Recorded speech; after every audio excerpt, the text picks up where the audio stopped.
Samantha, divorce is fine with me. If you can't cook for 15 relatives. Bobby, I told you yesterday, didn't I? I'm feeling sick because of morning sickness. What? Morning sickness isn't a disease, is it? Stop making excuses. Hurry up and get ready, slowpoke. Look, there's only 3 hours until the relatives arrive. Bobby spat out his words without hiding his irritation. He showed no concern for me or the baby. But that was nothing new. I'd already reached my limit of patience. I've asked someone else to cook. I knew you wouldn't listen to me anyway. It'll be ready soon, so just wait quietly. You asked someone else? What the hell are you doing? I told you to cook. You know what happens if you defy me, don't you? Bobby glared at me with sharp eyes, but I ignored him and picked up my phone to make a call. A few minutes later, as the first guest arrived, Bobby started to tremble. What's going on? Why are you here? Hey, Samantha, did you call them? Bobby was more flustered than I'd ever seen him before. My preemptive strike seemed to have worked perfectly. Bobby, this is gonna be a hellish day for you. Even if you cry and apologize, I won't forgive you. I whispered to myself and began my counterattack. Hey, Bobby. It's me, your beloved Maria.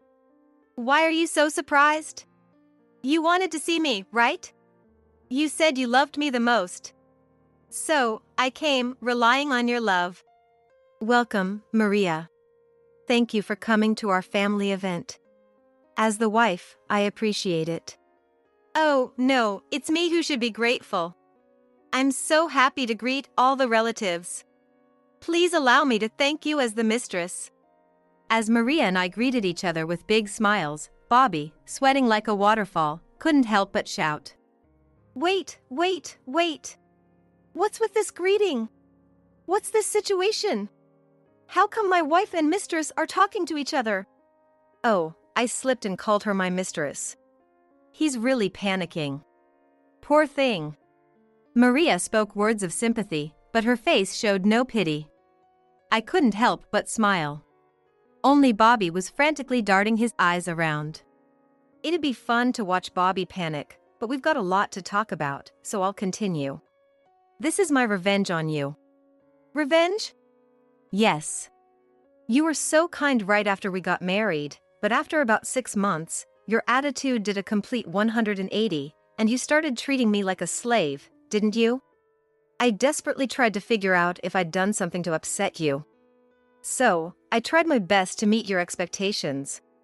I even followed your instructions for clothes and makeup. How foolish I was. Samantha, stay strong. Seeing my voice tremble, Maria supported my shoulder. I took her hand and smiled softly. Bobby watched our exchange, looking more confused than ever. Yes, that's the face I wanted to see. I continued talking to push my husband further into despair. As I was desperately trying, Bobby's behavior became increasingly suspicious. He would come home late, and even on his days off, he would say he had work and be absent. I found it strange, so I investigated Bobby on my own and discovered his affair with Maria. All my efforts felt completely denied. Angered, I decided to invite Maria to the family dinner to retaliate against you. Do you understand this situation now? What a selfish thing to do! As a wife, you should just obey your husband in silence. Otherwise, what's the point of our marriage vows? Maria, you should leave. I never said you could come to my house. My husband said in a menacing voice, trying to push Maria towards the entrance. However, Maria stood her ground, not moving. Hey, what are you doing? I told you to leave. I'm clearly saying I don't want to, right? Besides, I haven't said everything I want to say yet. Bobby, you told me you were single. Why do you have a wife? That's because if I had known you were married, I wouldn't have gotten involved with you. I don't want to be an affair partner. That makes me legally wrong. You deceived me and made me commit a crime. I'll never forgive you. Seeing Maria's demonic face, my husband's face turned pale. Shut up. Just leave already. He grabbed Maria's hand and forcefully pulled her towards the entrance. Maria continued to hurl insults even as she was dragged along. Finally, she was close to the entrance door. Just as my husband reached for the door handle, the door opened from the outside. Seeing this, my husband looked outside suspiciously. What? Hearing my husband's foolish scream, I smirked. There stood a woman, seemingly in her 20s, with beautiful straight hair. She smiled gently and spoke to my husband. It's been a while, Bobby. Your beloved Diana has arrived. I heard there's a family dinner today. I'm so grateful to be invited to such an important event. This can't be. My husband turned to me with a face drained of blood. Oh, it seems I didn't explain well earlier. During my investigation, I found out not only about Maria but also about your affair with Diana. I thought it would be good for Diana to be here too. You're kidding. Ugh. As he tried to complain to me, Diana grabbed his head and forced him to face her. Her face remained smiling, but her eyes were filled with madness. My dear Bobby? I didn't know. I had no idea you had such a lovely wife. Not a word, really. You said you were single, didn't you? And who is this woman you're still holding? Diana looked at Maria, who was still in my husband's grasp. Maria also looked at Diana, still in disbelief. Bobby, you told me, didn't you? That you loved me and that I was your most precious treasure. Then who is this woman? You weren't having an affair with her behind my back, were you? Stop! My skull is gonna crack. Don't squeeze my head with all your strength, you martial artist. Maria is a relative's child. She's a distant relative who sometimes visits us, and we were just about to pick up some more relatives together. We've been close since childhood, and it just looks friendly. Oh, is that so? Oh my, I panicked for nothing. As Diana loosened her grip, I quickly took out my phone and showed her a picture of my husband and Maria leaving a hotel. I had actually been tailing my husband and taking photos to gather evidence. Diana, don't be fooled. This is the truth about these two. So they were having an affair. Not only did he cheat on me, but he also lied to me. I've lost all respect for you, Bobby. Stop it! Don't pull my hair! I've been worried about my hair falling out lately. It's getting thinner. My hair is getting even thinner. Well, let me join in too. Oh, this spot looks thin. Maria, who also didn't know about Diana, joined in from behind to pull my husband's hair. Unable to bear it any longer, my husband sacrificed a few strands of hair to escape from the two women's clutches and faced them, breathing heavily. I can't believe Samantha even took secret photos. All right, let's talk this over. I'll set up another time to discuss this, so please leave for today. Seeing my husband barely able to speak, both Maria and Diana seemed to ponder the situation. Although they knew from me that my husband was married, they were shocked to learn about the other affair partner. They might need some time to process this information. However, the more time passed, the more it would work in my husband's favor. He could destroy the evidence and come up with some cunning plan. I smirked. Footsteps could be heard from outside. The third visitor was almost there. Excuse me. The door seems to be unlocked, so I'll come in. What? Mom, Dad? Why are you here so early? It was my in-laws. Both of them were as red as boiled octopuses, clearly furious. The family dinner was supposed to be 3 hours later, so my husband was bewildered. Why? Do you really not understand why we're here? We raised you with strict love, but it seems you've left both your pride and your brain somewhere along the way. Could it be, did you arrange this too? My husband turned to me, and I silently deepened my smile. You're the worst. Instead of obeying your husband, you, a useless woman, caused such a fuss on the day the family is supposed to gather. And you even called my elderly parents after secretly investigating me? You're less than human. You're the scum here, you idiot son. having affairs while being married, and with 2 women at the same time. Do you know how we felt when Samantha consulted us? We were so ashamed. Our child, whom we bore and raised with love and discipline, committed such foolishness. We can't even look Samantha in the eye. Yes, I had already revealed my husband's affairs to my in-laws. I knew my husband well. No matter how much I accused him, he would never admit his fault. He looked down on me. He thought he could talk his way out of it and had probably come up with excuses. That's why I enlisted the help of third parties. People he could never defy his parents. Wait, Mom, Dad, listen to me. I'm the real victim here. These women are my stalkers. They've been persistently following me and have now barged into our home. I was just fighting them off to protect Samantha and our unborn child. Enough with the excuses. Do you plan to lie to us too? We already know.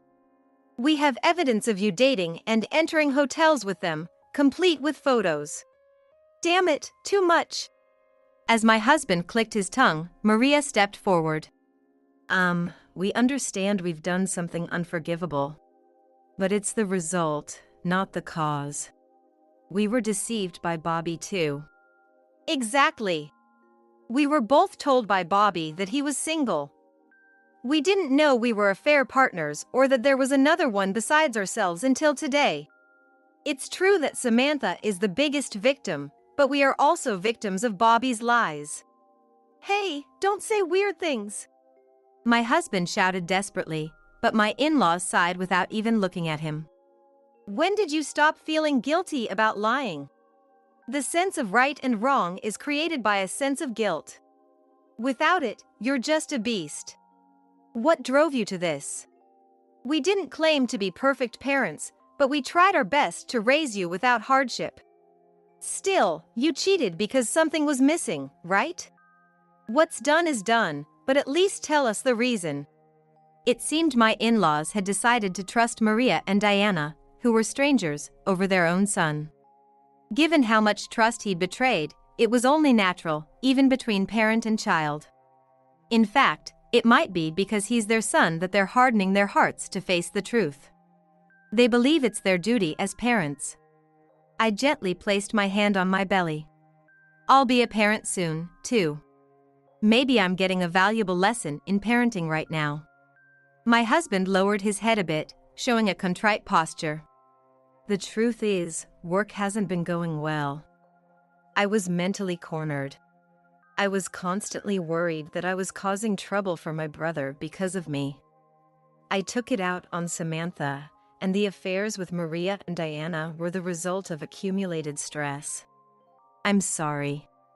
In the end, he forcefully apologized, surprising everyone present. Maria and Diana looked solemn, and my in-laws exchanged troubled glances. My husband worked at his older brother's company, so appealing to the bond between brothers seemed to have worked. That's the experience of a long-time working man.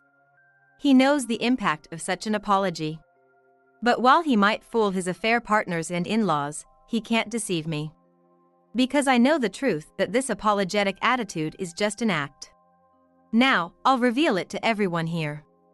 Everyone, don't be fooled. Bobby's apologetic attitude is all an act. What? Even though I'm apologizing, are you going to ignore my sincere feelings of remorse? You're good at putting on a show. You might have made it as an actor. But unfortunately, I'm one step ahead of you. I smirked and pulled out my phone, calling a certain person. My husband's face darkened instantly. Of course, it would. This scenario was already the 4th time. He must be dreading the near future. He might not know the specifics, but he could guess the general outcome. But sadly, God won't stop or rewind time. Soon, hurried footsteps echoed from the entrance, and my husband's shoulders slumped. This time, 15 relatives stormed into the house. What the heck is today? Why do people keep barging in without permission? This is my house. And 15 people? That's too many. Couldn't you come 1 or 2 at a time like before? Oh, in that case, we have to repeat this commotion every 15 minutes about 8 more times. Would you prefer that? No, that's tough too. My husband hugged himself, trembling. He seemed to imagine himself being accused by new people little by little. Leading the group of 15 was his older brother. Everyone, centered around his brother, looked furious, and the pressure increased with each step they took closer. Next to his brother was his wife, Linda. Linda looked pale and seemed about to faint. Seeing her, my husband's face contorted in an impossible grimace. Sorry for barging in without notice, Bobby. But I thought you'd understand why we came earlier than planned. No idea what you're talking about. Anyway, we don't have any food ready, but make yourselves at home. Yeah. I also want to clear up this big cloud in my heart quickly and relax. So, let's get straight to the point. You had an affair with my Linda, didn't you? Whoa! At the shocking revelation from my brother-in-law, my husband shouted over him. He probably didn't want anyone else to hear it, but unfortunately, everyone did. Maria and Diana were left speechless, and my in-laws were so stunned they seemed to turn to stone. Wait, an affair, not just us, but a third person? And with your brother's wife? Did I forget to give birth to my moral compass? You idiot! My father-in-law tried to jump at my husband, but Maria, Diana, and I held him back. My husband tried to hide behind his brother, only to be kicked away. He seemed to have hurt his pinky toe on the table leg and was in great pain. Serves him right. Everyone present was smirking. Bumping your pinky toe hurts, doesn't it? I know because I've experienced it.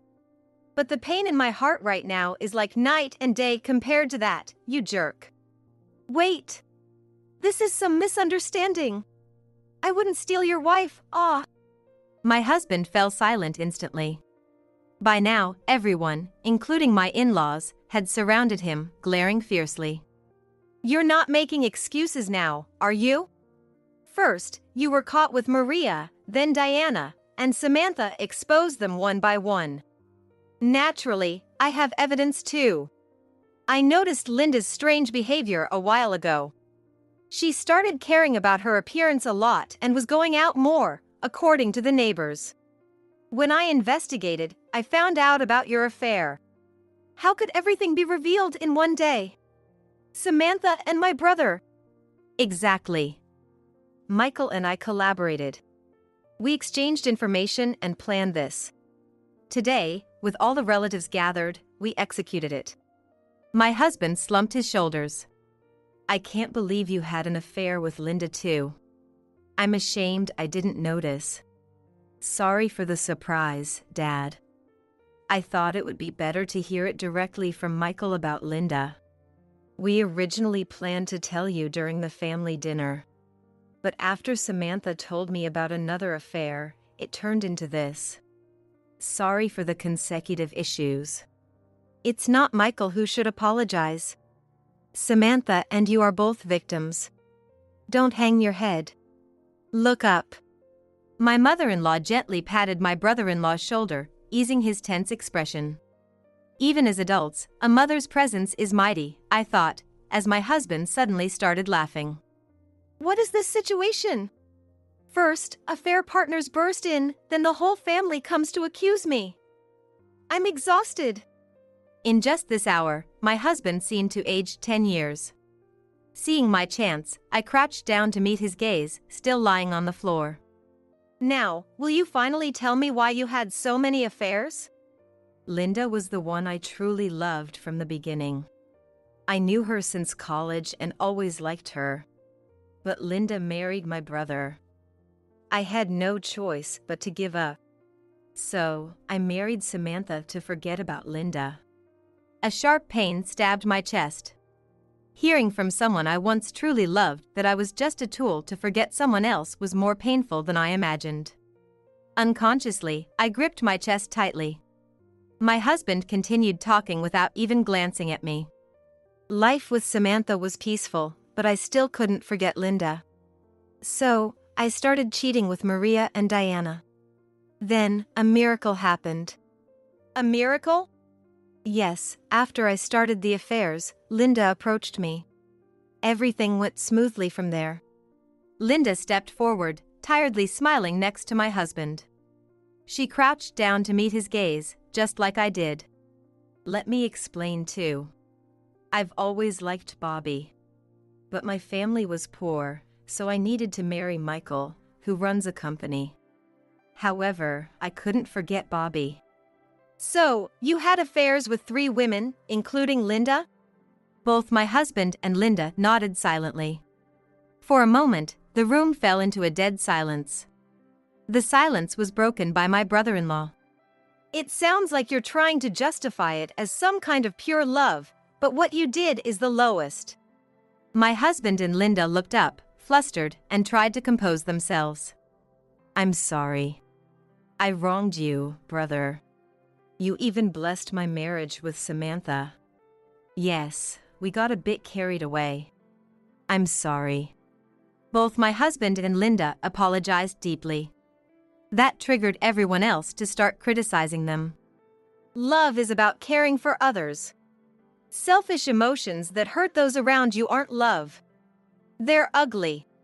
If you truly loved each other, you should have faced it head-on when you realized your feelings. Letting it fester only twisted things.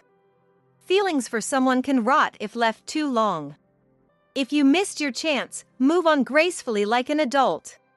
Father and mother are right. You two were too selfish. None of us can forgive you. Bobby, you're fired. Linda, we're divorcing. Go wherever you want, but never show your faces here again. Hearing these words from both a family and a boss, my husband visibly panicked. Linda turned pale at the word divorce. It's obvious that this is what happens when you cheat, but why can't those who sin think of the consequences? I'm sorry. Please, anything but divorce. I'll do anything. I can't go back to a miserable life. I can't lose my job. I've worked at my brother's company for so long. Where am I supposed to go now? My brother-in-law sighed deeply. You really only think about yourselves. If you'd sincerely reflected on your actions, there might have been a chance for redemption. But now, I have no choice but to cast you out. At his cold words, the relatives all nodded. Suddenly, my husband glared at my brother-in-law with bloodshot eyes. What the hell? When I try to be humble, you just keep torturing me. That's why the people you loved rejected you. Brother, Samantha, Maria, and Diana. Learn from me. I got love from the person I wanted because I didn't give up despite the adversity. True love is great. It's nothing like substitutes. Wait a minute. Substitutes? Are you talking about us? Yes, that's right. Samantha, Maria, and Diana were all substitutes for the real thing. I was never satisfied because they were just stand-ins. Nothing compares to the real thing. I was speechless. I finally realized. My husband had been directing my makeup and clothing style to make me more like Linda. I felt a heavy weight settle in my stomach. Maria and Diana were trembling, enduring their sadness. My husband continued, even mentioning his brother. I've always hated my brother. He's always been good at both studies and sports, popular with everyone. I've always been known as Michael's younger brother. Even though I have my own name, Bobby. But Linda chose me. Not my brother, me. I was a better man than him. My husband laughed maniacally, looking deranged. The relatives instinctively took a step back. I want Linda. If I have Linda, I don't need anything else. So, divorce me, Samantha. Are you really sure? You will definitely regret it. I'll never regret it. Don't cling to me like a sore loser. Come on, Linda, let's go. Let's build a new future together. Bobby. With that, my husband and Linda ran out of the house hand in hand. Those left behind stared at the entrance, stunned. My in-laws and brother-in-law turned to me and apologized. We're so sorry for this. It seems we failed in raising him, We're truly sorry. Not only my brother, but also my wife caused you trouble. I don't know how to make amends. Please, don't say such things. Thank you for your concern. But don't worry too much. As for my husband, he's already finished. All three of them looked at me with puzzled expressions. I just smiled calmly without saying anything more. The next day, I received a call from my husband. Even though I expected it, the call came so quickly that I nearly spat out my coffee. Not wanting to seem too eager, I ignored it and spent the whole day shopping before finally answering. Hello. Oh, Samantha. You finally answered. Listen, Linda disappeared overnight. Could she have been involved in some incident? Should I report it to the police? Or maybe the Linda I ran away with was a spirit or something, and the real Linda is held captive somewhere. Hearing my husband babbling ridiculously, I couldn't help but burst into laughter. Hey, I'm serious here. Sorry, but a spirit? When did you get into the occult? But you're right about Linda being somewhere else. Really? So she is captured by someone. Could it be my brother? If so, I won't forgive him. I'll go get her back. Actually, she's just enjoying herself at her true lover's house. With a short what, my husband fell silent. The sudden quiet was almost painful to my ears. Still, imagining the look on his face made even the silence an enjoyable moment. What are you talking about? I'm Linda's true love. Don't you recognize the pattern here?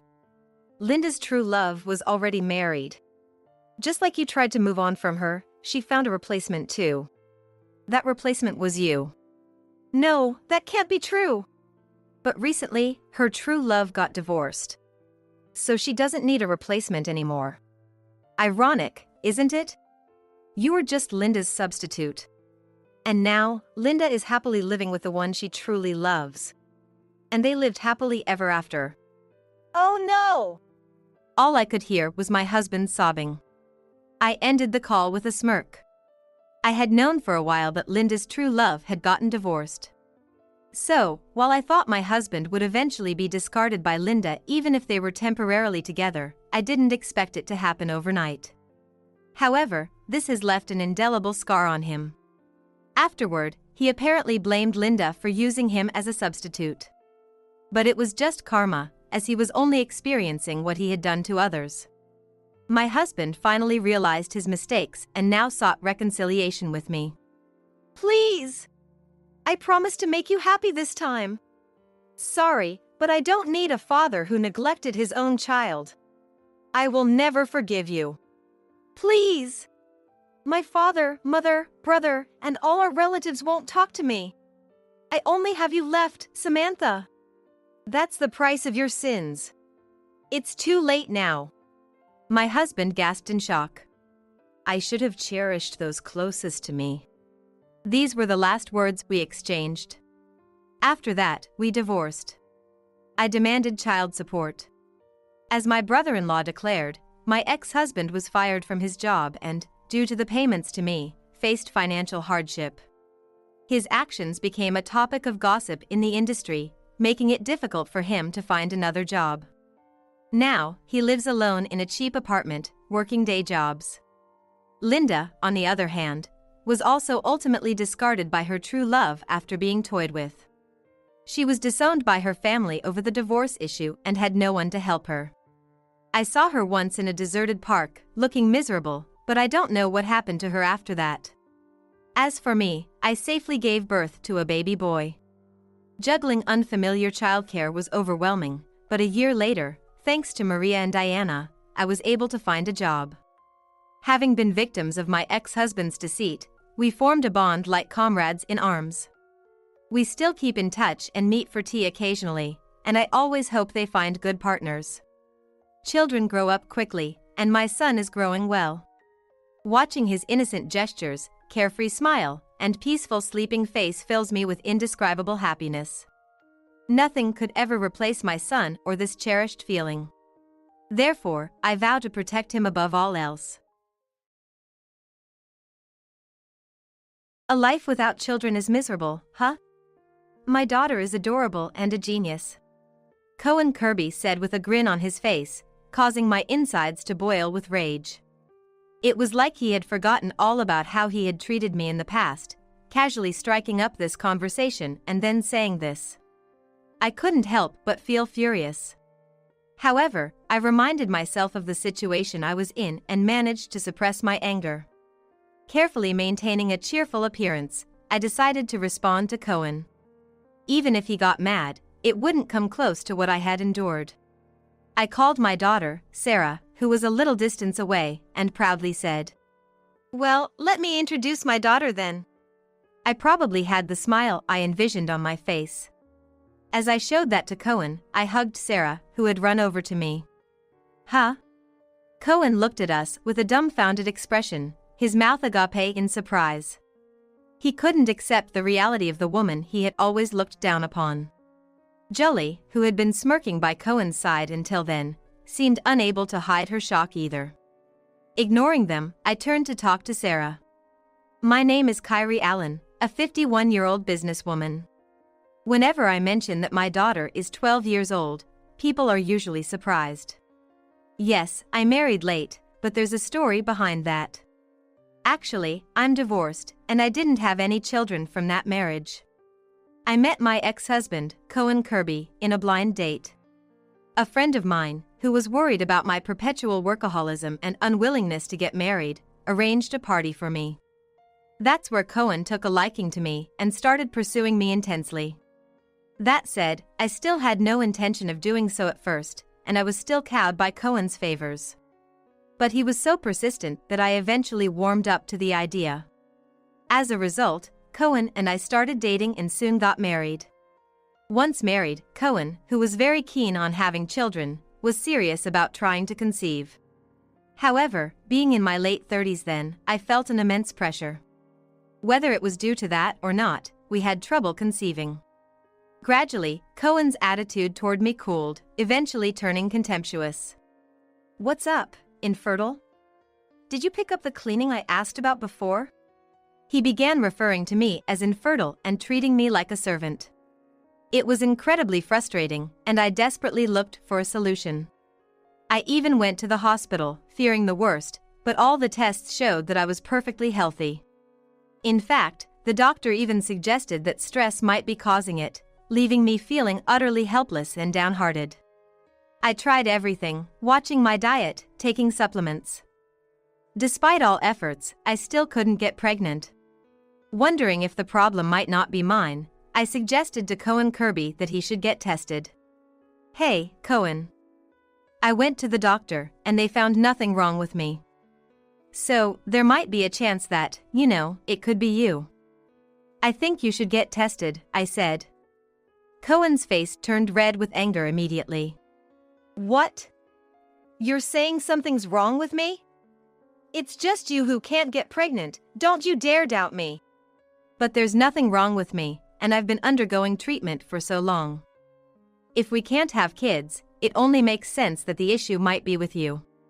"That's impossible. I'm always fine, it has to be your fault, you're the only one to blame." Cohen stubbornly refused to consider my suggestion, insisting the problem was mine. At first, I argued back, but constant accusations wore me down. Finally, one of Cohen's remarks broke me completely. "What's the point of you being a woman if you can't even have kids?" He said it so dismissively that I was left speechless. Not because I agreed with him, but because I was shocked by the extent of his cruelty. I managed the house and supported Cohen, who also worked, as best as I could. Yet, just because I couldn't bear children, he dismissed me entirely. My spirit broken, I couldn't bring myself to ask him to get tested again. The thought of hearing those same harsh words made me too afraid to speak up. Sensing this, Cohen began ordering me around even more. I'm beat. I don't want the usual beer today. I'm craving that import one they sell at the liquor store downtown. Hey, you, since you're obviously not busy being infertile, go get it for me, now." He grew more audacious, treating me like a mere errand runner, laughing smugly. Any hint of resistance from me was met with even more vile words. I endured, day after day, without a thought of anything else. You'd think I'd have left him by now, right? But being a latecomer to marriage, I feared I'd never marry again if I left this one. Plus, I was somehow convinced that divorce was shameful, making it hard for me to take that step. So, time just passed, and I turned 38, when things suddenly took a dramatic turn. At that time, I was still working and enduring the infertility snoring that continued almost daily. Come on, you should know what I don't like by now. How can you expect me to eat such awful food? This is exactly why you're... That day, I couldn't hold back anymore and snapped back. What does food have to do with not having kids? I can't stand it anymore. Enough is enough, I exclaimed. Cohen leaped up, yelling at me fiercely. What's with that attitude? You can't even fulfill your role as a woman, and you dare complain to me when I get home from work. His unreasonable argument infuriated me. What role as a woman? If that means having kids, then you share the responsibility. I got tested, and there's nothing wrong with me. But you refuse to get tested, avoiding your responsibility. And yet, you have the nerve to complain only to me. It's just unfair. Cohen Kirby seemed a bit flustered by my rare rebuttal. But he quickly regained his composure and started hurling insults again. Why are you so stubborn? If it were her, she'd immediately reflect and apologize in this situation. His words stopped me in my tracks. Before I could even ask who her was, Cohen's expression changed to one of regret. And he quickly turned away, leaving the house without another word. He didn't come home that day, and I grew increasingly suspicious. From his tone, it was clear there was another woman in the picture. This meant he was cheating, which could potentially lead to a divorce. Not because I couldn't have children, but because of Cohen's infidelity. With this in mind, I acted quickly. I searched the internet for a nearby private investigator and hired them to look into Cohen's recent suspicious behavior and his mistress. A few weeks later, the investigator's report arrived. During this time, Cohen came home but avoided eye contact with me. He even stopped the verbal abuse. It was a surprising and somewhat more comfortable turn of events that made me regret not taking action sooner. I should have to do it. As these thoughts crossed my mind, I looked through the report. It confirmed Cohen's infidelity and included evidence and details about his mistress. Her name was Jolie. A 23-year-old, obviously much younger than both Cohen and me. They apparently started seeing each other right after I first suggested Cohen get tested. It meant this affair had been going on for years. Filled with sudden rage of finding it out, I decided to proceed with a divorce. While I prepared, Cohen was surprisingly calm. It was allowing me to make steady progress. Finally, I decided to confront Cohen about the divorce. Cohen, we need to talk. It's not about the test, it's something more important, I said as he just came home from work, making a displeased face. What now? I've got something to tell you too. Make it quick, he said, looking bored but somewhat attentive while fiddling with his phone. Before he could change his mind, I quickly presented him with the investigator's report. You're cheating, Cohen. I've had it thoroughly investigated, so there's no escaping this. Between the child issue and your infidelity, I can't take it anymore. I want a divorce, I said, thrusting the report and a partially filled-in divorce papers at him as a sign of my will. Instead of being flustered, Cohen smirked and took the divorce papers from my hand. Well, aren't you prepared? Such perfect timing almost makes me question your precognitive abilities, he remarked while operating his phone. Suddenly, with a click, the front door opened. Hello there, excuse my intrusion. Oh, nice to meet you. I'm Jolie, the one who's gonna marry Cohen soon. The person who entered through the front door was the same one in the photos enclosed with the private investigator's report. Jolie, who looked even younger and cuter in person than in the photos, greeted me with a smirk. Today was actually the day I planned to introduce you to her. And to think you'd prepare the divorce papers for me, I didn't see that coming.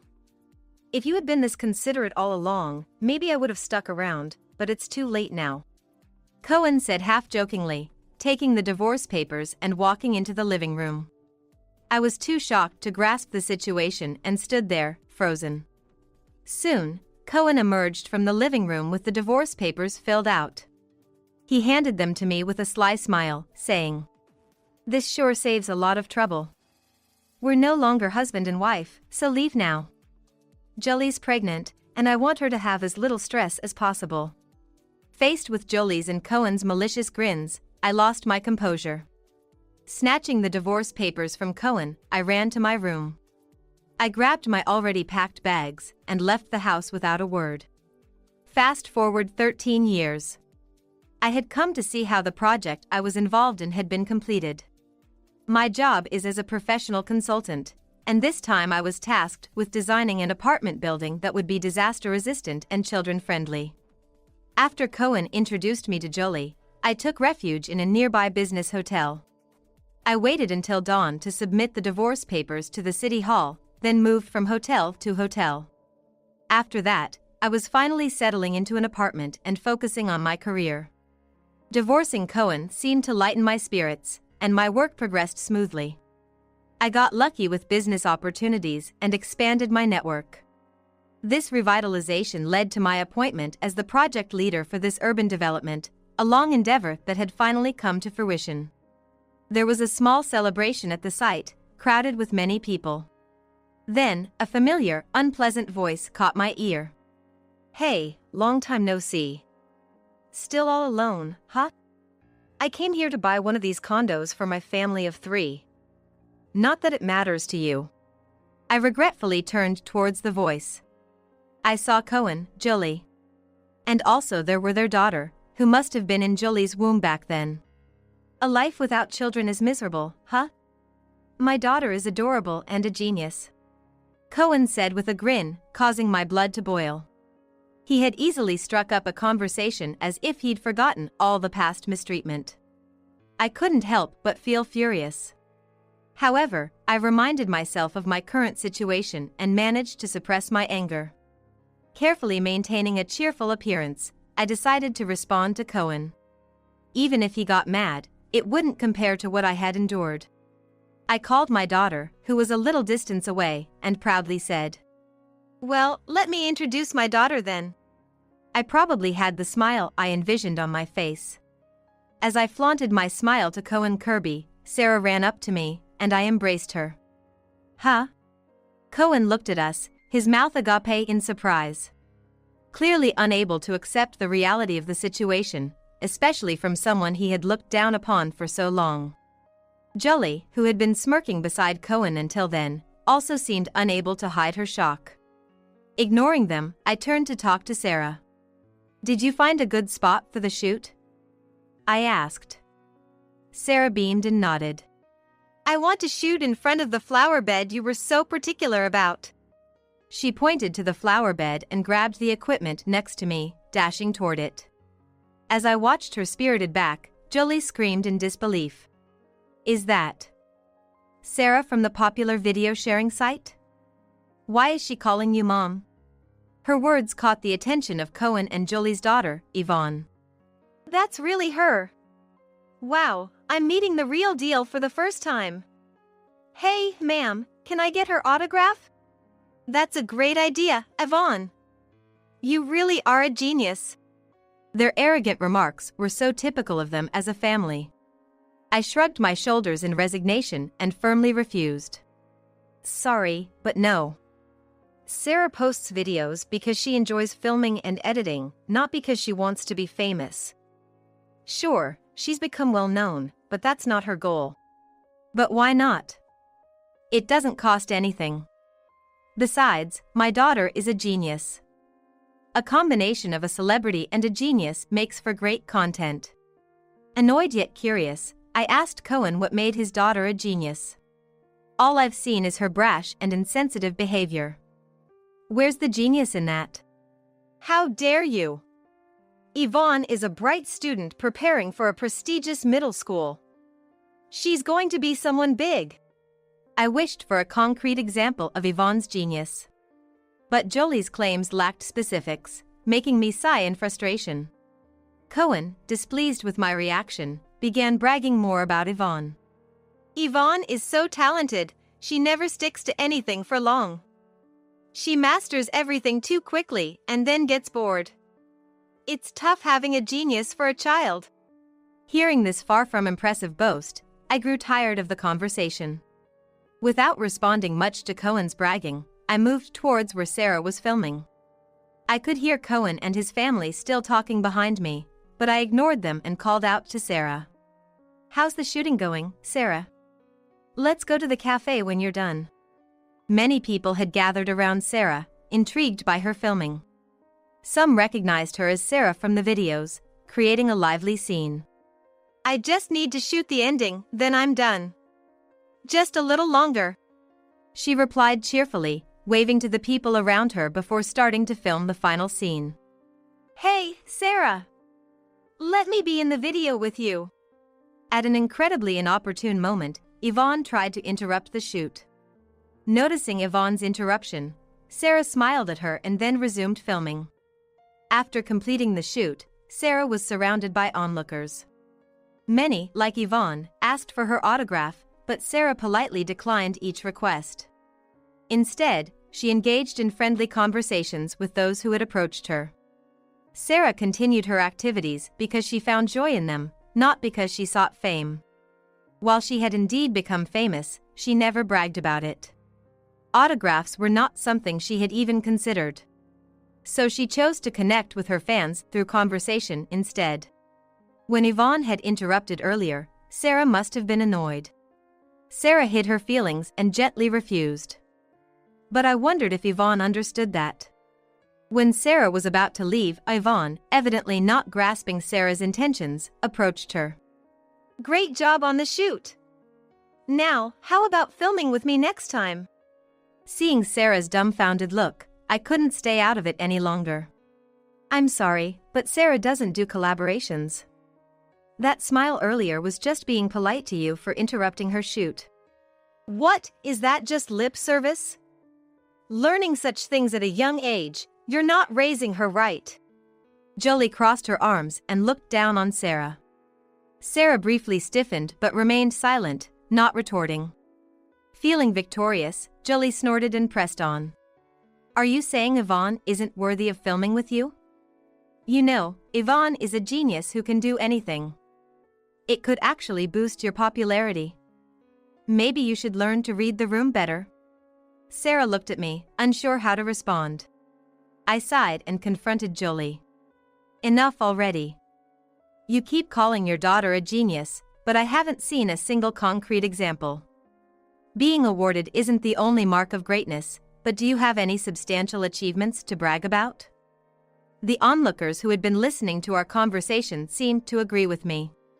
Jolie looked bitter under the pressure of their words, but Yvonne didn't seem to care. Instead, she proudly started listing her accomplishments. "I received a certificate at my piano recital for doing well in practice. And at my dance school, I got one for being able to dance a whole song. Plus, I've been awarded for perfect attendance at school. I've been recognized a lot, you know." Considering Sarah's age, Yvonne must be around the same age. Sarah was 12 years old, so probably Yvonne was also a middle schooler. Her claims felt somewhat trivial for her age. Unaware of the awkwardness, Yvonne looked at us expectantly for praise. I exchanged a helpless glance with Sarah, and we could only make troubled faces. The people around us reacted similarly, with some even bursting into laughter. Finally sensing the mood, Jolie awkwardly changed the topic. "So, speaking of your activities, how much do you earn? I doubt it's enough to afford a condo here, right?" Caught off guard by her desperate question, I decided to respond. Thankfully, Sarah's videos are quite popular on the video sharing site. She does earn money, but we're saving it for her future. We spend some on necessary equipment for filming. While this condominium is attractive, we don't need it as we already have our own home. Besides, I designed this place, so the success fee was substantial. My current husband runs a company, and combining our incomes, moving here wouldn't be a bad idea. I preemptively answered all the questions Jolie might have wanted to ask. As expected, she grimaced, glaring at Sarah and me. Cohen, having heard my explanation, seemed unable to argue back. However, Jolie, ever cunning, tried to butter me up despite her previously hostile attitude. "So, you built this place? Then you could get us a spot here, right? Our kids are about the same age. Can't you speak up for us out of pity?" I had no intention of agreeing to such a request. As I was about to firmly decline, Yvonne, misunderstanding the situation, chimed in with sparkling eyes. "We can live in this condo if we ask you? Hey, ma'am. We want to live here. Please help us out." I sighed, exasperated. And I decided to set them straight. "I'm sorry, but I can't guarantee you can live here. I might be able to refer you to the management company using my contacts, but there's a screening process. They'll check things like your job, income, potential for the future, and so on.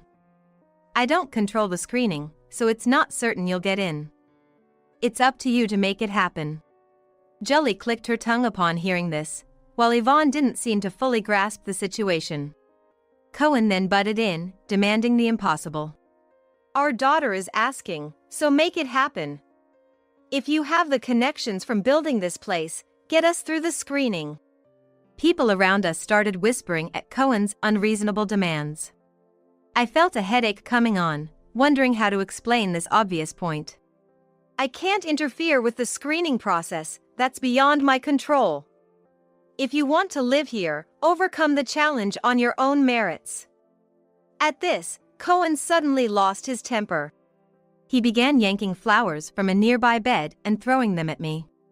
I shielded Sarah from being hit, trying to calm Cohen down.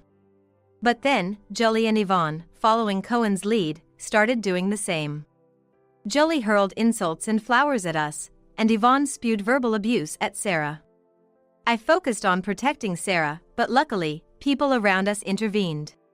Still, Cohen and his family continued their rampage, throwing anything they could find. Jolie picked up a stone and raised her arm. I grabbed her to stop her, but was shoved into the flower bed, hitting my head. The surrounding crowd became even more agitated and tried harder to stop them.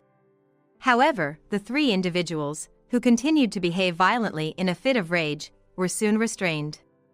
It's unclear who made the call, but the police arrived after hearing about the commotion. "Who called the cops?"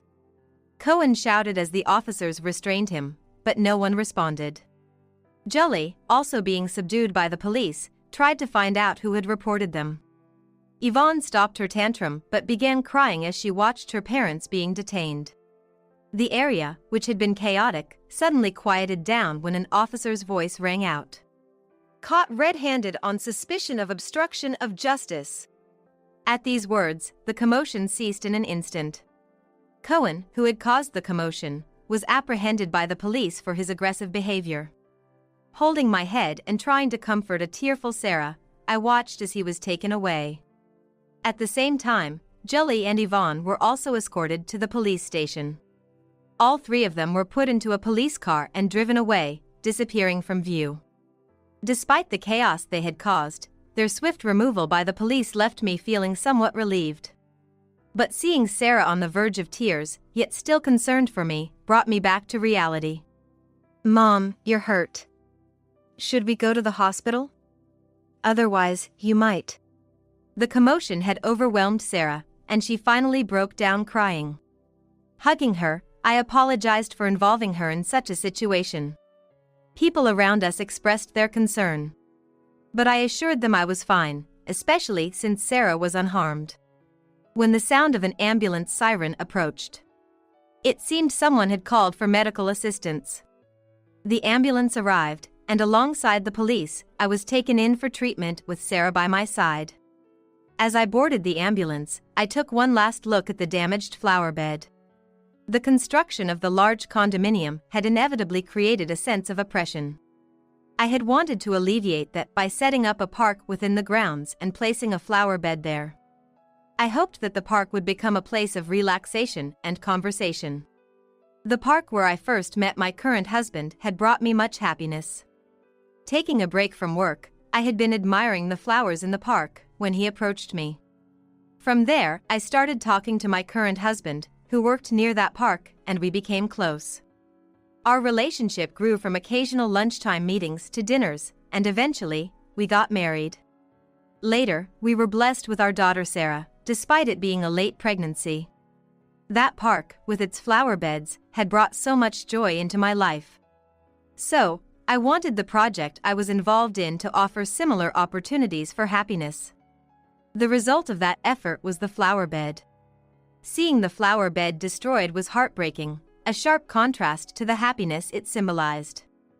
At the hospital, I received treatment, needing a few stitches. But fortunately, they were almost unnoticeable. Sarah, relieved to see me all right, managed to smile as we left the hospital. While waiting for the bill, I was questioned by the police and decided to file a complaint. I also resolved to hire a lawyer and ensure Cohen and his family faced the consequences of their actions. Jolie was arrested for her involvement in the assault. According to what my lawyer told me, Yvonne was taken in by Jolie's parents after both her parents got into trouble with the police. I thought it was sad enough for her, but she was now facing re-education from her grandparents. Yvonne, taken in by her grandparents, apparently faced stern reprimands for her usual behavior. And she was subjected to strict discipline in an attempt to rehabilitate her. It seems that for Cohen and Jolie, and especially for Yvonne, challenging days lie ahead. As for me, my injury has been healing well since then. I recently had my stitches removed, and there's hardly any sign of the injury now. Sarah has become even more popular since that day and is busily engaging in her activities. It turns out that the police and ambulance were called by one of Sarah's followers. After the shooting was over, Sarah sensed a sense of disquiet and quickly switched to live streaming to distribute the video. Thanks to that, when a big fight broke out, it seems that one of her followers took action. We're truly grateful for this intervention that helped to resolve the situation. Subsequently, Sarah wanted to thank whoever helped, so she called for them to come forward in a video. However, no one did, so she posted a video expressing her gratitude instead. When I went to the park where the disturbance took place to shoot the video, I found that the flower beds had been cleaned up. I was relieved to see that the volunteers had apparently done a good job of putting them in order after the incident. Since then, things have been going surprisingly well. My involvement in the condominium project has raised my professional profile. Thanks to that, I've been promoted and now serve as the head of the planning department. Sarah's video views are also increasing rapidly, and she herself continues to post videos with a happy look. My current husband is very caring and was quite concerned about us. Although I've fully recovered and there's no disruption to my daily life, he still occasionally checks on how I'm doing. Having a kind-hearted husband and seeing Sarah grow up healthy. And I have no problem with that, because my business and my family are prospering. I look forward to spending more happy moments with my family of 3. Today, I'm hosting a Christmas party for 20 family members. Make sure you don't embarrass me. I was completely baffled by Sean's declaration. I was sure the Christmas party was supposed to be at Sean's brother's house. After a while, my father-in-law and mother-in-law arrived. Seeing me clutching my stomach and breathing heavily, they clenched their fists and looked furious. The next moment, my mother-in-law shouted Sean and went back to the living room. In the living room, my father-in-law grabbed Sean by the collar, and the next moment, a loud smack echoed through the room. My name is Kelly Oakwood. I'm a 31-year-old housewife. I married Sean when I was 28. We met at a restaurant we both frequented. We were both regulars there and knew each other by face, nodding in acknowledgement whenever we saw each other. It was a casual acquaintance at first, but one day, when the restaurant's popular dish was down to the last one, Sean kindly offered it to me. Sean is a big guy with a loud voice to match. He's assertive, but at that moment, he bashfully said please, go ahead, and gave me the dish. His shy demeanor and large frame seemed so out of balance that I found it adorable. In hindsight, it was a complete oversight on my part. We exchanged numbers and went on several dates. Our first date was at a burger place, and on the next date, he took me to a fashionable bar while I was wearing casual shoes, without consulting me. Sean lacks consideration and has a habit of making decisions on his own without consulting others. Sean, who works for a major electronics manufacturer, seemed successful and boasted about being the first among his peers to advance in his career. His tendency to act unilaterally was a frequent topic of his pride. Perhaps love is blind, as I mistook Sean's behavior for masculinity. Looking back, this was a grave mistake. Sean proposed to me on our third date. I thought it was too soon, but he had already booked a wedding venue. I was more surprised by his initiative than anything else. Eventually, I gave in to Sean's persistence, and we had a whirlwind marriage within a few months. My parents were surprised, but were also overwhelmed by Sean's assertiveness. Sean wanted me to quit my job and become a housewife upon our marriage, but it was too sudden, and I couldn't leave my job. I told Sean I would work until we had children, and he reluctantly agreed. Sean was the type who wanted his wife to take care of the home. The first year of our marriage was blissful, without any major issues. Sean continued to make decisions unilaterally, so things like buying a car or choosing a new home were done without my input. I had always dreamed of seeing the northern lights on our honeymoon, but before I knew it, we were eating pancakes in Hawaii. If I overlooked Sean's self-centered behavior, it was a happy life. However, things started to change dramatically when I became pregnant after a year. It felt less like tumbling down a hill and more like riding a roller coaster. When I found out I was pregnant, I quit my job and stayed at home as Sean and I had agreed. To our surprise, I was expecting twins. Sean seemed deeply moved, saying I'm going to be a father to 2 kids at once. He was so happy that he even bragged about it at work. Sean's phone wallpaper was the ultrasound image of the twins. Sean was showing off the ultrasound image everywhere. I secretly thought it was in poor taste, but I kept quiet. Since it was my first pregnancy with twins, I felt more nervous and anxious than happy. Sean was too caught up in his excitement to pay any attention to my worries. The obstetrician advised me to have a managed hospital stay due to the risks associated with multiple births. Sean agreed to this. It seemed even he was worried about what might happen. Being in the hospital was a relief for me, but I was also worried about something else. Our home. Sean doesn't do any housework. Being the eldest of 3 brothers, he had never done any household chores. It's more accurate to say he couldn't rather than he didn't. Sean comes from a distinguished family, and his house is the main family home. Perhaps that's why he was spoiled growing up. He never had to do housework, and it seems someone always took care of his personal needs. I couldn't leave Sean alone at home. I couldn't imagine coming home to an untidy house after being discharged. So, I asked Sean's parents for help. I asked them if Sean could stay at their house while I was in the hospital, or if my mother-in-law could take care of our house. I get along well with my in-laws. The mother-in-law and daughter-in-law issue doesn't exist for us. Despite coming from a prestigious family, they're very approachable and easy to talk to. Because Sean is incapable of doing housework and has a self-centered nature, my in-laws were very grateful that I married him. Sean ended up staying with his parents until I was discharged from the hospital. I checked into the maternity hospital with peace of mind. Under the care of the doctors and nurses, I safely delivered twins through a cesarean section. They were a healthy boy and girl, crying loudly. When I was discharged, Sean, both sets of parents, Sean's siblings, and their families, and my parents all came. It was a gathering of 10 people. The nurses and the doctor were amazed to see so many visitors. They commented on how happy my family seemed. From the outside, we must have looked like a happy family. I was a bit embarrassed by the commotion but secretly happy. That moment was the peak of my happiness. From there, my challenging life began. Sean's attitude changed completely. My life before and after giving birth changed 180 degrees, and for the worse. Issues I thought were problematic before came to the forefront, and any slight hard-working aspect of him disappeared. It all started when Sean returned home. When Sean got home, the first thing he said was, "There's no place like home," and stretched out big. I agreed that there's nothing like your own home.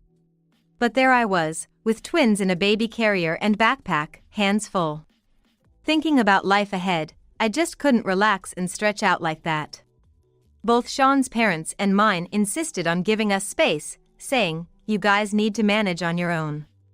My parents live about 2 hours away by train, and they had booked a hotel for the day. I tried to convince them to stay with us, saying, "It's a waste, stay at our place," but they quickly headed to the hotel after leaving the hospital. Home is nice, but my mom was always nagging. In the living room, he carelessly threw the baby items we got from the hospital on the floor and flopped onto the sofa. Then he reclined and made a surprising demand. "I want some hot tea."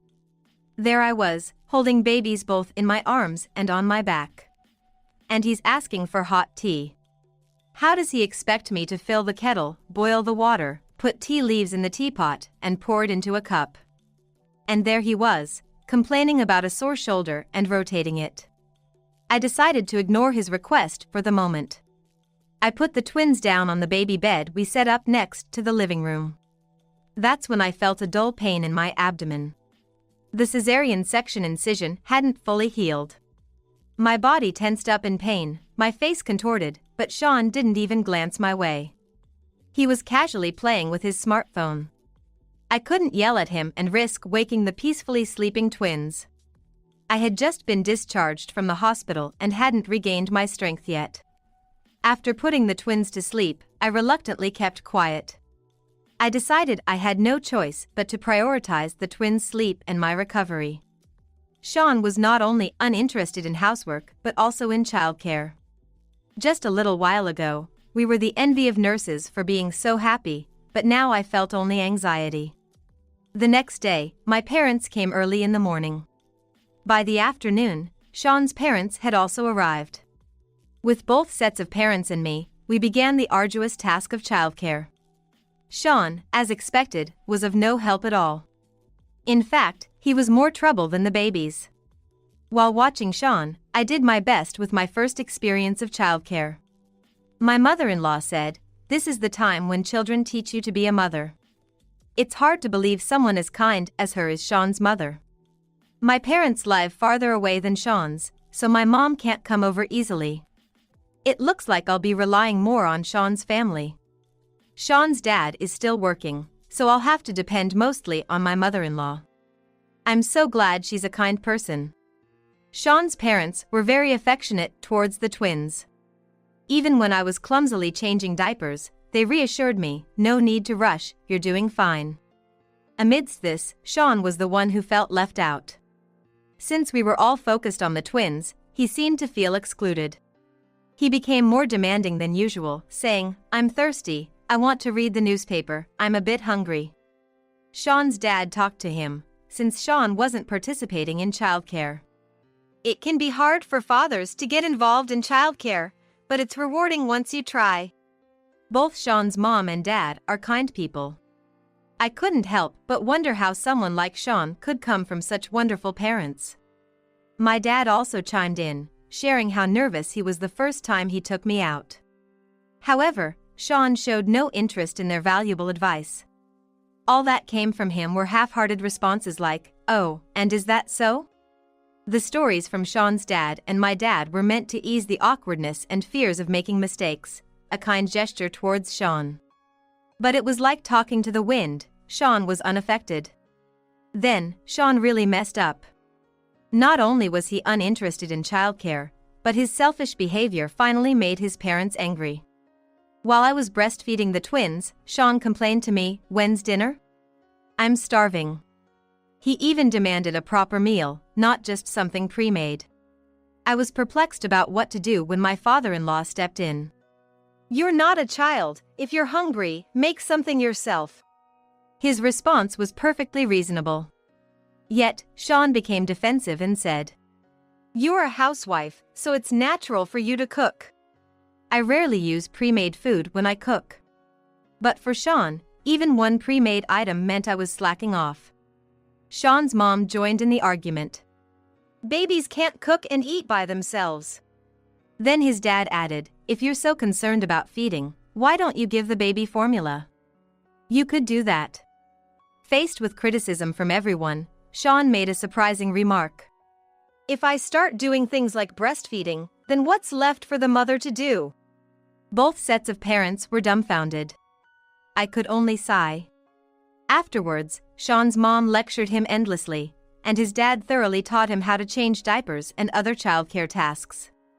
Sean looked lifeless, obviously doing it unwillingly and in a bad mood. 2 years passed, and I became pregnant again. Sean hadn't changed at all over these years. I continued to be overwhelmed with childcare and household chores. Without the help of Sean's parents, our life would have probably fallen apart. Sean's mom helped with housework, and his dad tried to teach Sean about childcare. Meanwhile, Sean seemed to resent his parents' involvement, always finding excuses to go out. Sean claimed he was busy with business trips and overtime, but I think he just didn't want to be at home. This pregnancy wasn't twins, but my morning sickness was worse than before. Especially the smell of cooked rice was unbearable, so inevitably, bread became a staple at our table. Sean was unhappy about this too, constantly complaining that he wanted freshly cooked rice. Angered by this, his mom told him, if you want a meal, make it yourself. Surrounded by his parents, Sean reluctantly cooked the rice. Regardless of how it looked, I tried to eat the meal he prepared for the first time. However, due to my morning sickness, I couldn't finish it. Sean exaggeratedly sighed at the sight of the uneaten food. I went through all this trouble, and this is it? If it's too awful to eat, just say so, he said before storming out of the house. About an hour later, Sean returned. From that point on, he stopped doing any household chores or childcare. His excuse was, you're just wasting people's kindness. Unashamed, Sean started going out fishing on weekends as his hobby. On weekdays, he would go out for drinks, citing work commitments and come home late. There were days I didn't even see his face. Realizing this couldn't go on, I apologized several times about the meal and asked for his help around the house. I requested him to come home a bit earlier on weekdays and to spend at least some weekends at home. I was hoping he would spend even a little time with the twins. But Sean's response was unbelievable. I've taken care of the twins for 2 years. You should be used to it by now, he said before leaving for fishing. He even said, it's only one baby this time, not like I can do anything. The 2-year-old twins, thanks to Sean's indifferent attitude, were not at all attached to him. In fact, they seemed to dislike being around him. They would frown and look like they were about to cry whenever Sean walked by. My biggest regret is wondering why I got pregnant with a 3rd child. I must have been fooled by Sean's occasional kind gestures. It's unfortunate, but there's nothing I can do about it now. The baby in my growing belly is innocent. Despite my mixed feelings, my pregnancy progressed smoothly, and I reached full term. Like the last time, I was scheduled for a cesarean section. Having experienced it before, I knew what to prepare for the hospital stay. However, the due date being right after Christmas meant a hectic holiday season. There's a big family gathering at Sean's parents' house for Christmas, but I won't be able to attend this year. The biggest problem with this childbirth is Sean. This time, there's the additional responsibility of taking care of the twins. It seems impossible without Sean's help. I wished Sean could take time off work to match the birth, but I doubt that will happen. As a last-ditch effort, I asked Sean if he could take care of the kids after he got back from work. His response was cold and devoid of any kindness. I can't make that kind of promise. What he said next was even worse. It's embarrassing for a man to take time off work for his wife's childbirth. It's like being a useless husband under his wife's thumb. I couldn't hold back and was about to retort when Sean demanded dinner. This stopped me in my tracks, and I lost the will to argue. Upset by my request, he continued to complain during dinner. At 2 years old, they should be able to eat by themselves. Sure, they might be able to eat, but they can't cook. Sean lacks that kind of imagination. I was so annoyed that I snapped back. Well, you should be more capable than a 2-year-old. Why don't you show them how it's done? Unfazed by my sarcasm, Sean said something outrageous. I'm the breadwinner. You're all living off what I earn. So you should be grateful and make me dinner. I couldn't understand his logic. His arguments were too far-fetched. Until I went to the hospital, Sean kept saying, I'm the one providing for you. I never intended to quit my job. It was Sean who pushed the idea of me being a stay-at-home wife after we got married. Every time he says, I'm providing for you, I think to myself, what nerve. Frustrated, I reached the week I was scheduled to be admitted to the hospital. Then, Sean made another tactless comment. You should attend the Christmas party. I couldn't understand why he would say that. Apparently, it looked bad for the head of the family to attend alone. He had no understanding of the pain and risks of childbirth. Childbirth is a life-risking endeavor. Sean's unreasonable demands continued. Why do I have to attend alone? Who's going to cook and serve drinks? It's as if he mistook me for a servant or a maid. The idea of risking my life for Sean's reputation was unbelievable. Sean often comes up with such ideas. We went back and forth with come and it's impossible several times. Finally, my father-in-law talked to Sean, and it was decided that I wouldn't attend. As the new year approached and the day before my hospital admission arrived, Sean was still sulking. Unfortunately, today was the day of the Christmas party. On the day of the party, I was lying down with a tight belly next to the twins. Suddenly, I noticed Sean standing over me. With sleepy eyes, I looked up at him. Today, I'm hosting a Christmas party for 20 family members. Make sure you don't embarrass me. What was Sean thinking? I was totally confused by his statement. I was sure the Christmas party was supposed to be at Sean's brother's house. Sean squatted down and shook my shoulder. Prepare a meal for 20 relatives and some desserts that women would enjoy, he said. It seemed Sean had unilaterally decided to host the Christmas party at our house. Everyone in the family, including Sean's parents, had been considerate about our twins and my current pregnancy. I couldn't understand why suddenly 20 people were coming over today. I hadn't noticed, but there were missed calls from my mother-in-law and father-in-law on my phone. I'm due to be hospitalized tomorrow. I could go into labor at any moment. Hosting 20 relatives in such a condition is absolutely impossible. I told Sean, it's impossible to do all this at the last minute. I asked, even if it costs more, can we have a catering service or something? I even humbly suggested.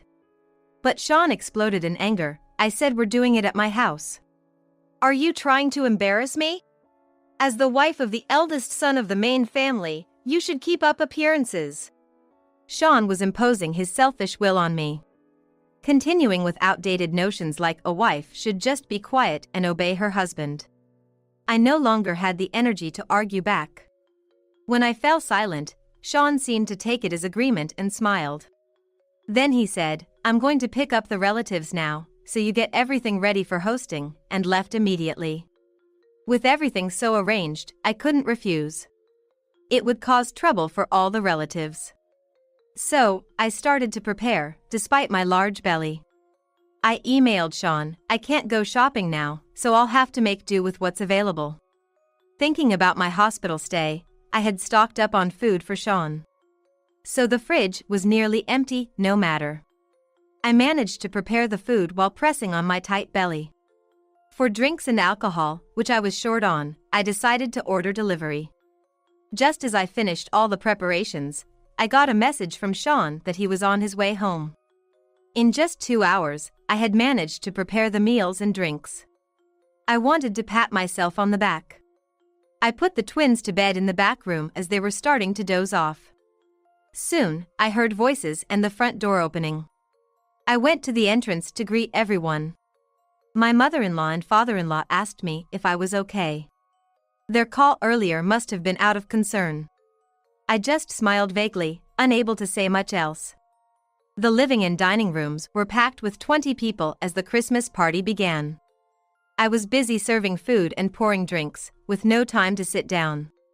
Everyone kept asking me, "Are you okay?" and "Don't overdo it," to which I just smiled and brushed off. Sean, on the other hand, was in a great mood, boasting, "She's tough, that's her strong point." But Sean's parents and brother had frowns on their faces. Due to standing and moving around to serve drinks, the tightness in my belly became unbearable. I excused myself, saying, "I'm going to check on the sleeping kids," and left the room. As I looked at the children's sleeping faces, my eyelids grew heavy, and I lay down. After a while, the tightness turned into pain. Not wanting to worry everyone, I covered my mouth with both hands. But the pain in my abdomen grew stronger and clearer. It had been 3 hours since Sean sprung the news of the Christmas party on me. As I endured the pain, suddenly the door opened. It was Sean's brother. It seemed to have mistaken the room for the bathroom. "Sorry, wrong room," he said before closing the door and hurrying away. Shortly after, Sean's parents came in. Seeing me clutching my stomach and breathing heavily, they clenched their fists and looked furious. The next moment, Sean's mother shouted Sean and went back to the living room. I also staggered to my feet and returned to the living room. There, Sean's father had grabbed Sean by the collar, and the next moment a loud smack echoed through the room. Sean's cheek was red. His father had slapped him. His father's eyes were sharp, and his usually gentle face looked demonic. Even I, who wasn't being scolded, was taken aback. Sean was frozen in shock, his eyes wide open. "What are you doing?" His father yelled so loudly that Sean flinched. All the relatives who had been drinking and chatting stopped and stared at Sean in silence. "Do you understand Kelly's condition?" Sean's mother glared at him with a fierce look. One of the relatives noticed me and offered me a seat on the sofa. Others began to confront Sean. "You said the delivery wasn't due yet, but she's about to give birth. I thought you said she was still in the safe period," were some of the comments I heard. Apparently, Sean had told the relatives that my delivery wasn't due yet to get them to come. He had told his parents that there were no signs of labor yet, and my hospitalization was postponed. Everyone started looking at Sean with contempt. Relatives with children the same age as the twins were there, and some of them were saying, "I can't believe it." Women were heard saying, "If I were in her shoes, I'd be horrified, this is unforgivable, and he's the worst kind of husband." Others were saying, "We didn't know, sorry, and Sean deceived us." The atmosphere was more like a funeral than a Christmas party. Unable to bear the tension, Sean started making pitiful excuses. "She's using the twins and her pregnancy as an excuse to slack off on housework." Everyone focused on Sean, shocked at what he was saying. "That's why I made her cook for 20 people today and serve drinks." What he was saying made no sense to me. And probably even less to everyone else.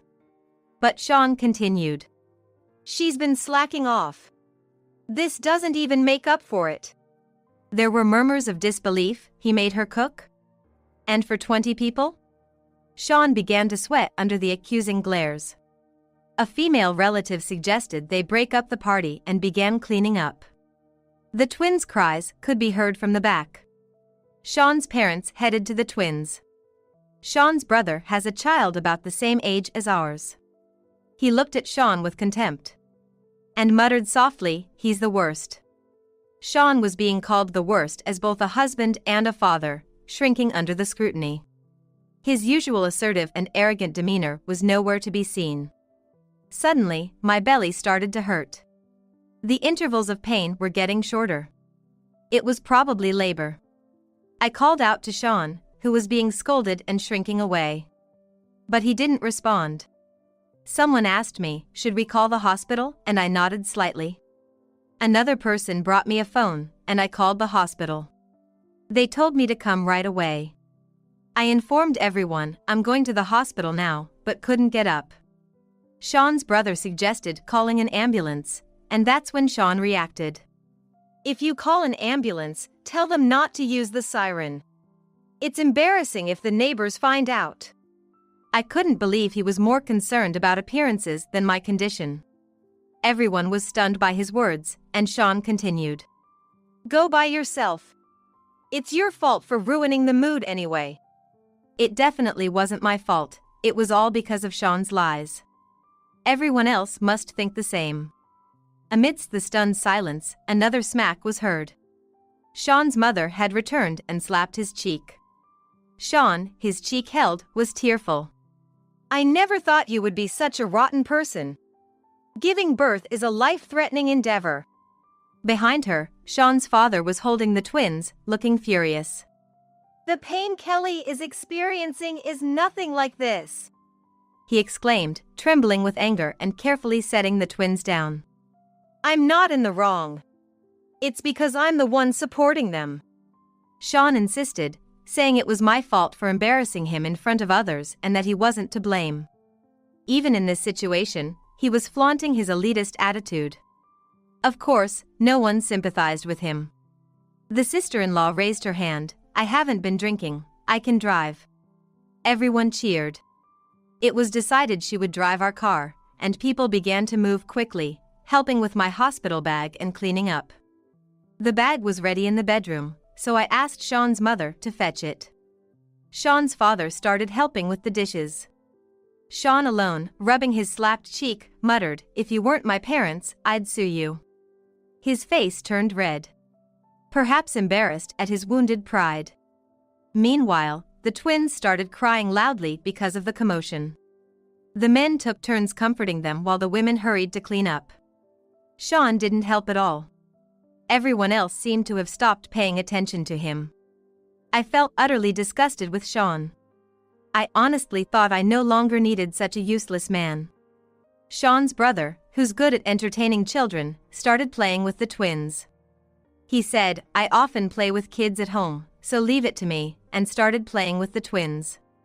I managed to stand up with support and informed him about the toys in the kids' room and that they didn't have any food allergies. I added that he could use anything in the fridge. Sean kept muttering, I'm not wrong, but I ignored him and headed for the door. Sean's sister-in-law then drove me to the hospital. Upon arrival, a nurse quickly called a doctor, who took me to the delivery room. It seemed labor could happen at any moment. As expected, as soon as I was on the delivery bed, I gave birth. It was a relief that the delivery was smooth. The only one who suffered was my sister-in-law. She couldn't go home and had to stay until the next morning. The day after I safely gave birth, Sean's parents came to the hospital with the twins. After the incident, Sean sulked in a corner of the room, drinking canned beer. Sean's father took him to the bedroom. Not wanting the children to see their father being scolded, a thoughtful gesture from him. I heard Sean's father scolded him all night. And Sean looked deflated. Sean's father told me this with a wry smile. After a while, Sean came to my hospital room. In front of his parents, he was meek and apologized in a low voice, saying, Sorry about yesterday. The fact that both his parents had hit him seemed to have a significant impact on him. Sensing the situation, Sean's parents left us alone. As soon as they were gone, Sean's attitude changed. I was slapped by Dad and Mom because of you. He continued to complain about how I was inconsiderate and not thoughtful enough. At that moment, I was utterly fed up with Sean. I firmly decided to divorce him. Despite feeling anxious about becoming a single mother of 3, I knew I couldn't stay with Sean. I pressed the nurse call button without hesitation. A nurse came right away. Sean's parents followed her, returning to the room. He's a stranger to me. Please ask him to leave. The nurse looked confused, but Sean's mother understood. And promptly escorted Sean out of the room. Sean's parents left the hospital with him. Before they left, they told me my parents would come in the afternoon. Indeed, my parents arrived later that day. I told them about the previous day's events and my decision to divorce Sean. My parents initially thought Sean had cheated when they heard about the divorce from Sean's mother. They had been under the impression that divorce meant infidelity. They never imagined a heavily pregnant wife being commanded by her husband to prepare for a Christmas party and serve drinks. I explained everything to my parents, including being forced to cook for 20 people and serve drinks, how hard it had been, and how much I had endured. We all cried as I spoke. By the end of our conversation, we were smiling, relieved after crying. Rest at home after the birth, my mother kindly said. I was discharged safely and am now recuperating at my parents' house. About the divorce, Sean's parents agreed there was no reason to oppose it. The only one strongly against it was Sean. He kept contacting me, but I blocked his calls and told his parents not to let him contact me. It seems Sean has lost his mental stability without me, who he treated like a servant. Living alone, Sean couldn't manage to clean up his house, and it became cluttered with trash. At work, he vented his frustration by repeatedly committing acts of power harassment, nearly facing disciplinary action from human resources. Despite this, Sean's attitude didn't change, and he even harassed his work clients. Eventually, Sean was fired. At that time, it seemed no one sympathized with him. Now, he's working in the fields at his parents' home, apparently being reprimanded and taught a lesson. Sean often cries saying, "The house where I lived with Kelly was my oasis." I heard all of that from his mother, with whom I'm still in contact. But for me, that house was nothing but a desert. With the help of Sean's parents, our divorce was successfully finalized.